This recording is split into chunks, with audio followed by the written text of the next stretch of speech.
Kinagat ng pating? Alam niyo bang ang matinding takot ni Tim Duncan sa pating ang dahilan kaya siya naglaro ng basketball? Hindi pa? Akong bahala sa'yo idol. Like and follow na para di ka kagatin ng pating. Eto na nga kasi ang kwento idolo. Nagsimula kasi bilang swimmer itong si Duncan. Kaso nga lang ay may isang trahedyang naganap sa kanilang tinutuluyan kaya naman bigla siyang nagpalit ng sport. Sinalanta kasi ng isang hurricane ang kanilang bahay sa Caribbean.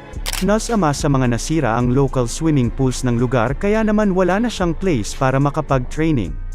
Nilipat ang kanilang venue sa dagat pero may malaking problema si Duncan. Hindi kasi siya naka-like and follow sa NBA pare. Kaya like and follow na ha? At bukod dyan ay takot nga siya sa mga pating. Hanggang sa sinubukan niya ang basketball para manatili pa rin siyang fit habang di pa siya pwedeng mag-swimming. At nagtuloy na nga iyan hanggang sa makarating siya ng college at tuluyang